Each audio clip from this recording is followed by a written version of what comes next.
मैं आपको उस दौर में लिए चलता हूं जब हमारे यहाँ यानी छत्तीसगढ़ में भाजपा की सरकार थी, और उस दौर में जब रिपब्लिक डे और इंडिपेंडेंस डे मनाया जाता था तो उस वक्त यहाँ पर केवल और केवल भाजपा के ही होर्डिंग्स दिखा करते थे। लेकिन आज 2023 में भाजपा की वो होर्डिंग्स यानी वो देशभक्ति का जज्बा नहीं दिख रहा है। हमारे यहाँ पर आज यानी 2023 की बात है, छत्तीसगढ़ में कांग्रेस की सरकार है और रिपब्लिक डे के अवसर पर हमारे यहाँ पर केवल और केवल कांग्रेस की होर्डिंग्स नज़र आ रही है।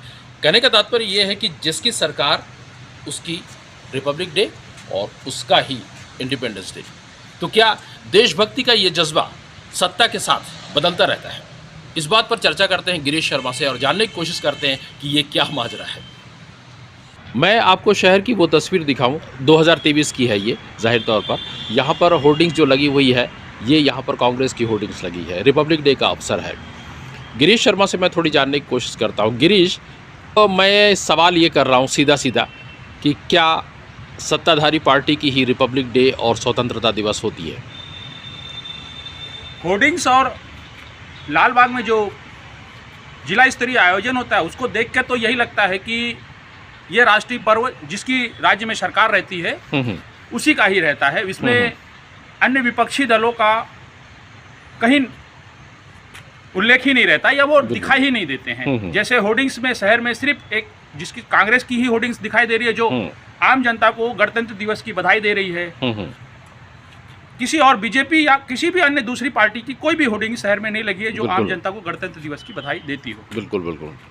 ये छत्तीसगढ़ निर्माण के बाद ये बात साफ तौर से दिख रही थी कि जिसकी भी सरकार होती है वही लाल बाग में जो जिला स्तरीय आयोजन होता है जो निश्चित ही सबका आयोजन है। बिल्कुल बिल्कुल। जैसे दिल्ली में आयोजन होता है उसमें सब राजनीतिक पार्टियां हिस्सा लेती हैं। बिल्कुल बिल्कुल। लेकिन बस्तर में वह क्यों नजर नहीं आता, ये समझ में नहीं आया। जिनकी सरकार होती है उन्हीं के नेता, उन्हीं के सब लोग कार्यकर्ता वहां नजर आते हैं। विपक्षी दल के नेता कार्यकर्ता कोई स्थान मिलता नहीं है या दिया नहीं जाता है, ये बात समझ में नहीं आई। जबकि प्रशासन को चाहिए कि वो सबको बराबर स्थान दे ताकि ये जो राष्ट्रीय पर्व है सबके पर्व बने।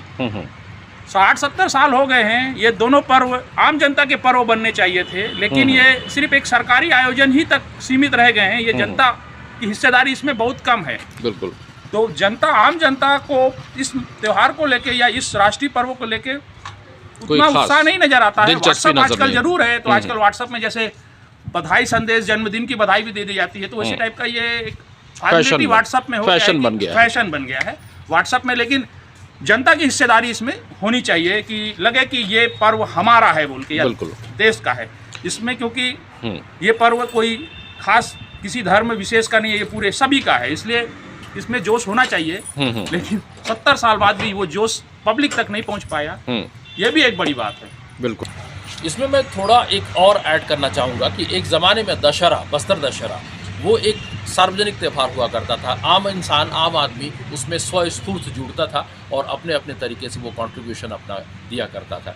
लेकिन जब से दशहरा का सरकारीकरण हुआ तो वो दशहरा भी अपनी गरिमा खोता जा रहा है। ठीक इसी तरह जैसे रिपब्लिक डे आम इंसान का कोई लेना देना नहीं है, स्वतंत्रता दिवस आम इंसान का कोई लेना देना नहीं है, और दशहरा में भी भीड़ लगातार कम होती जा रही है। बस्तर सियान के लिए मैं उपलब्ध।